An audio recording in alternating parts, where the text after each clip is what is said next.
isa namni nuuf bane erga dhiifne ofii keenya ammoo erga bananne akkamitti isa keessaa riimuuf goona.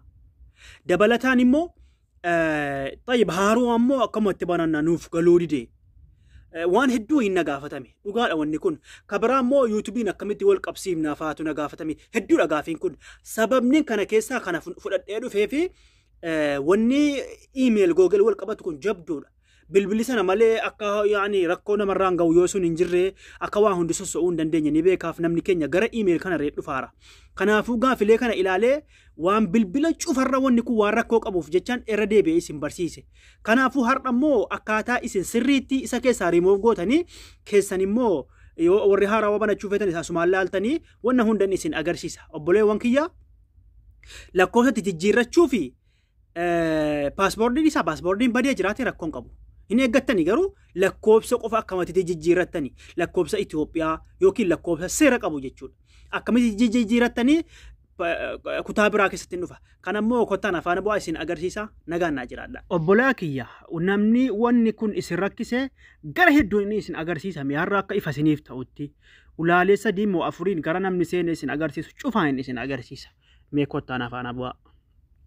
Video kana kuno Rio Show jala kana isiniif ka'a obboleewwan kiyya Rio Show isa gadi kana jala isiniif ka'a video kayya warri TikTok ta'e warri YouTube ta'e Facebook asirraa kottaa baradha as keessan isiniif ka'a jechuudha Rio Show jala Rio Show fi jala si barbaadan subscribe gochuun dagatina.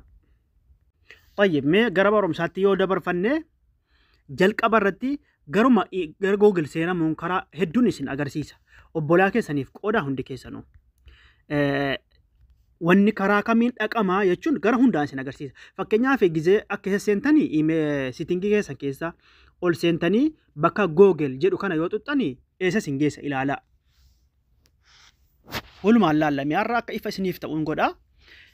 Google wagga xuxxanii randeebii adiifama. Google wagga xuxxanii as isin fida kunoo manage your Google account isa jedhu isin fida. Tayyib yoo asirratti banachuu feetanis hin banattanii fakkeenyaaf xiyyatti qabe kana yoo akkana xuxxanii email kiyya harii saannaa baasee addi akkaawuntii si'ettu jalee kana xuxxanii kan biraa banachuu ni dandeessanii fakkeenyaaf isa gad tuqeen isin agarsiisame. Ifa isiniif ta'a miti basmaa na gaafate jawaala kiyya koodii na gaafate koodiitti nagadhee baneen jira. Anamma cuftisaa akka isiniif galuun godha mee marsee fixee jira asirra na fide. Siitingii keessaan naqe siitingii bilbila kiyya keessaan tayyib mee immoo gama yuutuubii nan naqa ammoo kotta mee fakkeenyaaf yuutuub keessan seenaa amma yuutuub keessan seenaa tayyib yuutuub akkanatti naa fideera miti porofaayilii keessan gaaraa kana xuxxanii wagga akkanatti xuxxanii akkanatti gadi isinii garagalaa warri chaanaala banattanii jirtan yuur chaanaal isheetu xuxxanii warri immoo hin banatin ammas googeelli maaratti iimeela ammaa banachuudhaaf bakka aadi akkaawuntii xuxxanii isin ifa isiniif ta'e ifama yoo profaayilii keessan xuxxanii aadi akkaawunti isiin xiyyatti qabe kana xuxxanii bakka inni isin geessu amma isin agarsiisame. Sila siitingii keessaanii asuma nu fide email or phone jedhu kana kireetti kana forgeetti kana nu fide asira nu fide silas tayyib ammoo akka keessaan ba'a. Siitingii keessas asuma na fide gama Facebook gama YouTubeetiin asuma na fide miti tayyib mee amma of duuban deebi'a ammoo tayyib Google kana keessa ammoo Google isa guddaa kana keessan seena qubee gaa guddaa Google isa jedhu kana keessan seename isa keessan seene isin agarsiisa ammoo tayyib akkanatti isinii fida Google namni kamiyyuu isinitti fida profaayilii gaaraa kana xuxxanii gama harka mirgaa jawaala kiyya irratti bakka ammaa nu fide miti. Xiyyatti asilaa kana xiyyatti kana akkana xuxxanii ammas bakka aadii kana bakkuma sila kan xiyyatti qabe kana fakkeenyaaf yoo akkana xuxxanii eessa isin geessa ammoo marsa sadaffaadha jechuudha kun sadaffaadha obboleewwan kiyyaa warra wanti kun ifan taaneef isin agarsiisaan jira. Kunoo email or phone number forget email create account bakkuma silaa fide jechuudha sadi guuteera ammoo keessaan deebi'a. Bakka Gmail yookaan qubee emmii guddaa maa guddaa kanan tuqame amma akkanatti naa fida akkanatti isinii fida nama kamiyyuu akkanatti isinii gizeen fide yoo akkanatti isinii fiduu baates tuqaa sadi sarara gaaraa kana xuxxan isin sarara gaaraa kana xuxxanii akkas xuxxanii sana booda ol harkiftanii siitingii xiqqoo kana xuxxanii email kiyya naa fidee jira amma email cufa sanaa fidee jira add account isi jettu kana tuqaan isi jalee gama jalaa cufa amma carrashaa sana booda google jechuun tuqa barbaade takkammaa qulfii naa finnaan qulfii kiyya gizeen banadhe akkanatti naa deemisa obboleewwan kiyya ifa isiniif ta'a barumsi kiyya kun warri sana fide ammas email or foonii fi forget emailiif create account sadankaa naa fide kun cuftinuu asuma fida bakka feetanii yoo seentanii asuma fida kanaafuu namni bakka jijjiiree asiin seenaa yoo isiniin jedhe isin gara mijatuun seentanii gara isiniif mijatuun yoo warri isin barsiisan google keessaan sitingii keessaan seenanii yoo jaree gmail keessaan seenanii yoo jaree google keessaan seenanii isin bakka isiniif mijaa yoo seentanii asuma isin fida bakka feetaniin ifa isiniif ta'e bakka feetanii yoo seentanii yoo an amma sitingii keessaan seenaa isiniin jedhe isin isa dhiiftaniitiyye bakka yuutuubii keessan seentanii aadi akkaawuntii bakka jedhe xuxxanii seentanii yoo isaan dhiiftanii immoo googelii guddaa keessa seentanii ifa isiniif ta'e akkanatti seentanii jechuudha akkanatti seentanii bakka feetanii yoo seentan asuma isin fida kanaafuu warri email keessan beektanuu amma email haaraa banachuun isin agarsiisa sana dhiisa create akkaawuntii kana isi gama jalaa haa xuxxanila isi kan bakka xiyyatti qabee hin mul'ata isi xuxxani sana booda isi oli kana filattani asirratti gaa maqaa abbaatii fi maqaa keessan isin gaafata inni oli maqaan kee maanni isin jedhe inni oli maqaan kee maanni jedhe miti riyoodhaan jedhaan isin waan feetan jettaniin uma isiniif mijaa maqaan abbaa keetii yoo naan jedhe maqaan abbaa keetii hoggaa naan jedhe fakkeenyaaf uuman fedhanii maddaanii riyoo shoon jedhaan amma riyoo shaafii baay'ee waan ta'e jennaan riyoo shoon jedheen maqaan abbaa kooti riyoo shoon sana booda nikisti kunoo isii gama jalii gadi kana barreeffama bulee kana xuxxani na dabarsa amma bara filadhuu ji'aa fi guyyaa filadhu naan jedhee umrii ani immoo isa gama asaanuu kana irratti 19 barreessee miti amma 9 bira buusaa yoo feetan 0 bira buuftanii yoo feetan 2 yoo feetan 4 wama feetan 19 yookiin immoo 1 anamma 4 banadha isa walakkaa kana immoo moofaa bira wama feetan irra keessanii appiri wama feetan irra keessanii isin rakkoon qabu gizee akka isin tani kana keessaa wama feetan irra keessanii amma isa olii kanarraan kaadhaa yaa ta'u yookiin immoo isuma kanaan kaadha maarchii hunduma feetan irra asirratti immoo fakkeenyaaf duwwaa yoo tokko jennes hin danda'ama yoo dhiibne immoo 26 hin danda'ama wama feetan hin guuttatan isin amma 25 faan guuttadha isa gadii kana irratti immoo isin feetan dhiira ta'a feetan durba ta'a wama feetan hin banattanii isin kana irratti wama feetan hin banattanii ana immoo wama tokko irratti banadha durban jedha waan fedhesi sana booda guuttadheera amma yoo kun sirriitti hin godhamne isin hin dabarsu 1994 faaf hin dabarsu 19 kun bare 19 kun isin hin dabarsu isin immoo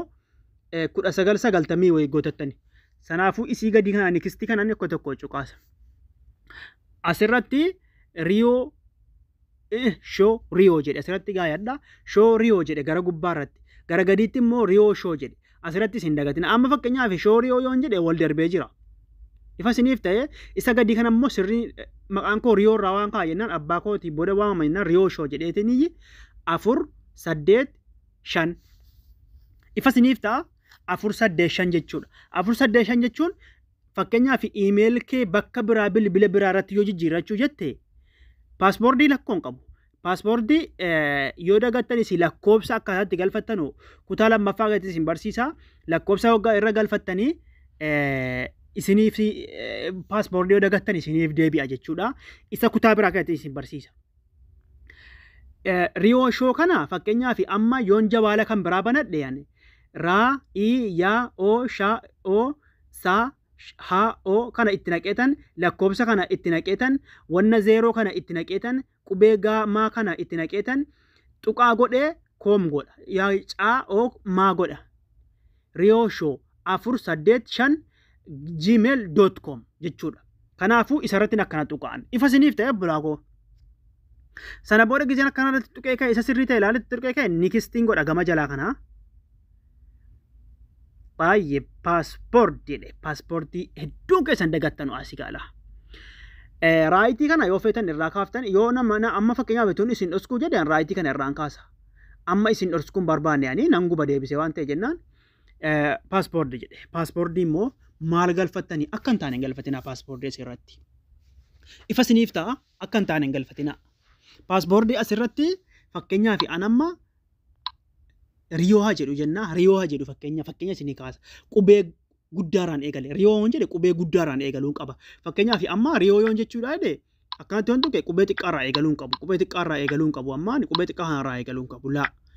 Isa kana tuqeetan raa guddaarraa eegala. Qubee guddaarraa eegaleera miti. Riyoo jedheera amma fakkeenyaaf. Wama feetan itti dabalatan isin. Riyoo jedheera miti isin faaxee Maammadoo wanna feetan Kariim Jabbaar Abdul Jabbaar Abdul Samad moo feetan bakka. Moomina Aishaa kazinaa moo feetan godhachuu dandeessanii. Riyoo jedheera miti yan. Sana booda isinii gizee akkanatti barreeffatanii maqaa xiqqoo barreeffatanii kaatanii qubee lama lamaan hin gootanu. Akka isiniif galuuf jecha waan isinitti dhiyaatun. Sana booda lakkoobsa fakkeenyaaf 1 2 3 jechuun dandeessanii akka isiniif galutti 0 5 4 jechuun dandeessanii akka isiniif galutti jechuun waan isin qofti beektanu namni beekuu hin dandeenye jechuudha. Fakkeenyaaf nama 1 2 3 jedhu yoo beektanis beekaa. Sana booda tuqaa faatutti dabalatanii hin caala kanatti tuqaa tokkotti dabalatanii faa'idda ganaa lakkoofsa faatti dabalatanii paaspoortii keessa namni hin danda'u. Haa ta'u malee wanna kana sitti dabalachuun gaariidha.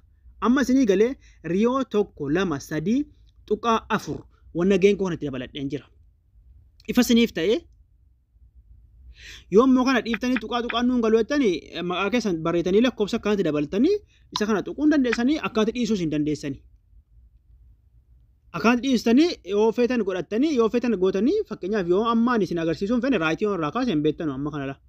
Raayitii itti deebisee immoo argaattanii paaspoortii kiyya xayyib nikistiin godha. Nikistii jechuun isa jalee kanan tuqaan mala. Sirrii miti naan jedhee jira. Xayyib sirrii miti hin deebi amma Riyoo jedheera amma 1 2 3 4 jedheera. Guma fedhe itti dabaladhu amma sila lakkoofatan qate nikistiin godha amman dabarsa. Eeyoo na dabarsee jira jechuudha. Kanaafuu asirratti gaa lakkoofsa itti naqattani an amma lakkoofsa itti naqu iskiip godheen dabarfadhaan isin immoo lakkoofsa itti naqxani asirratti lakkoofsa Saawud Arabiyaa gaafate miti. Isin immoo lakkoofsa keessan itti naqxani lakkoofsa sirrii ta'e lakkoofsa hin banne lakkoofsa karaarra hin taane lakkoofsa abbaan argee yaani karaarraa argatanii amma itti dabalatanii kan godinyaa keessan itti naqxani isin duraa baduu danda'a. Lakkoofsa ilaa yoomi baduu hin dandeenye yoo bade mattaawqee handeeffachuu dandeessanu. Sana booda lakkoofsa itti naqxanii yes gootani. Ani immoo itti naquun barbaanne isin barsiisaara waan ta'eennaan iskiip godheen itti naqadhe dabarfadhaan isin immoo iskiippii kana tuxxanu yesii kana lakkoofsa itti naqattan isin. Ifa isiniif ta'e lakkoofsa biyya keessa jirtan alaabaa wajjin isinii baasaa lakkoofsa itti naqattanii kan Itoophiyaa faatu ta'een caalaa amma achi kaatanii dabarfattanii an amma iskiip hin godha maaliif hin barbaanne lakkoofsa itti naquu iskiip godheen dabarfadha ammaan. Baay'ee isin lakkoofsa itti naqattanii ani immoo dhiiseen dabarfadhe miti Riyoo Shoo kunoo Riyoo Shoo jechuu gubbaatti naa fideera iimeeliin kiyyaa akka argattanii nikist gootan isinis akkuma haati isinii fida warra lakkoofsa naqattanis akkuma haati isinii fida isin hundaayyuu nikist kana gootan. Baay'ee sana booda gizee akkanatti fidee isii gadii kana gidii kana xuxxanii dabarfanna jechuudha.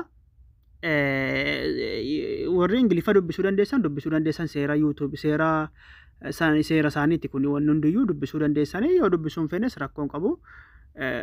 Kunoo baay'ee dhagaas keessa seera hedduu qaba. Kanaafuu isin yoo feetan hin dubbiftanii yoo feetan hin dhiiftanii sanaafuu isii gadii kanarratti akkas xuxxanii dabarfattanii jechuudha. Akkanatti eeddanii hanga inni fidutti.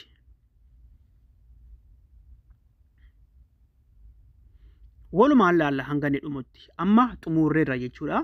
Garuu mee walumaan laalla waan hafe immoo yoo jiraate isinitti agarsiisa jechuudha. Xayyib amma xumuramee jira. Maree hafitu amma. Xayyib iimeelii kiyya akkuma argaa jirtanuu iimeelii kiyya hunda kana jechuudha. irraa ganan dhoske malee inni amman banadhe kunoo gama jalaa kanatti naa dhufee jira. Quxurii silaa akeekkatan miti 4 8 5 miti akeekkattanii jirtan miti sila naa dhufee jira asirratti. Tayyib. Amma quxurii namni nuu bane keessa jira kan madaamii kee jiraa jennu kan nama biraa kee jiraa jennu mee isin agarsiisa mee googelii keessanii amma ammoo isin agarsiisa. Banadheen jira ammaan riyooshoodha maqaan koo yaadattanii miti googel guddaa keessan seena googel isa jedhu kana keessan seena. Googel yoon seene profaayilii kiyya silaa beektanii irratti hin gattuqa. Tayyib. Ammas immoo xiyyattii kanan tuqa. Yoo iimeelii isa irra jiru keessa seenuu feetanii maneejii kana barreeffama waa itti naannesse kana gaxuxxaniituma seentanii isin. Gasseentanii isin dabarsaa anamma seenuu hin barbaanne waan ta'e iimeel kiyya amma dhufee seenee jira laa kun oreefi. Argaa jirtan miti googelii irra seenee jira iimeel amman banadhe. Isin yoo obsaan eeggitan isiniif banama akkanatti jechuudha. Irra isiniif dhufa googel kan googelii irra ta'ee jira amma. Inni kaan hin banne jira garuu isa kanatti irra seene haaraa waan hin banadheef. Isa sirriidha keessan. Tana booda profaayilii kana xuxxanii iimeel itti jijjiirachuu yoo feetanii dhiifama gaha waan rakkoo shookaa xiqqoosi. Yaa obsa. Profaayilii xuxxaniitiyyee iimeel itti jijjiirachuu yoo feetanii isa kana keessa seenuu yoo feetanii manage your Google account isa an waa itti isiniif mare kana gaxuxxanii seentanii mee seenaa isin agarsiisu hayyaa. Seenaa isin agarsiisa akka isiniif ifa ta'uufani. Wanna iimeel kana nama hedduun na gaafata waan kana. Mee mariyaa fixu. Tayyib akkuma isin agartan kana akkanatti naa fidee jira. Sana booda waan kana keessaa immoo bakka mallattoo qulfii hin qabne kana warri lakkoofatti galchettanii mallattoo isiniif qollofa. Yoo qollofuu dides rakkoo hin qabu. Kana kutaa lammaffaa keessatti riyoo shaafii jalatti irra isiniif deebi'a. Kana rakkoo hin qabu. Viidiyoo biraatii wajjin. Amma of duuba deebi'ee isin agarsiisa. Asirra waggaa xuxxanii xiyyattii kana xuxxaniitiyye iimeel keessan hundi isaa asirratti isiniif ba'a. Kan feetan irruma garru kunnaan isiniif seena. Amma gubuutti haseennu amma riimoof irraa gochuutti hadeebinu. Gmail yookaan emmii guddaa haa xuxxani bakka amma dhufne sana. Kanaafuu gizee isin emmii kana xuxxanii akkanatti hogganni isinii fide tuqaa sadiitti xuxxanii sarara jechuudha. Siitingii xuxxanii iimeel akkanatti isinii dhufeera. Amma iimeelli isin argitan kuni kiyyuma cufti isaayyuu. Amma isa kam gubuuf hin jedhaa saba koo isa jedhu 240 gmail.com isa jedhuun guba. Misejeerree naa dhufaara. Isan guba amma. Isa gubuun fedhe miti. Isuma irratti gadhooftani amma isa gubuun miti isuma irratti kana gadhooftani. Ifa isiniif ta'a isa gubuu feetan sana kan namaa duraanii isuma irratti kana gadhooftani isa duraanii sana irratti. Akkanatti nu dhufeera miti saba koo kan jedhu akkanatti dhufeera argattani miti. Sana booda tuqaa sadi isii gaara haa xuxxani. Isii tuqaa sadii kan akkana gadhuxxani. Sana booda wagga inni akkanatti isinii fide keessaa gubuu fi amma manage account isiitu kana isii gama gararraa Facebook kararraa kana akkana gadhuxxani. Amma iimeel kiyya cuftisaa munaa deebi'ee jira. Asirratti iimeel isa banattan hin gubdatu isin waa hunda akeekkachuu qabdan asirratti. Ifa isiniif ta'ee bolaa kiyya. Kanaafuu iimeel kiyya waggan akkanatti naa dhufe an amma saba koo 240 gubuu waan hin barbaadeef isarratti wagguma tokko cuqaasna ammoo. Ifa isiniif ta'a isarratti wagguma tokko kana gad cuqaasa ammoo. Remove account. Isiniif galee remove account kana wagga tokkoof akkana gad cuqaafna. Kunoo saba koo 240 inni gubbaati jechuudha. Akka kan biraaf duraan gumne isa sadaan madaamiin nuu bante yookiin arabni nuu bante yookiin namti fedhe nuu bane jechuudha. Remove account tuqeen jira. Gubuu feetaa inuman guba remove account.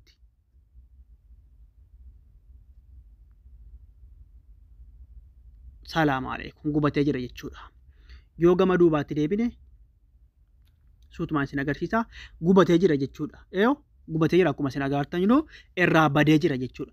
Bade kan namni duraan naa bane sun habaan mansuuraa irraa ta'ee jira.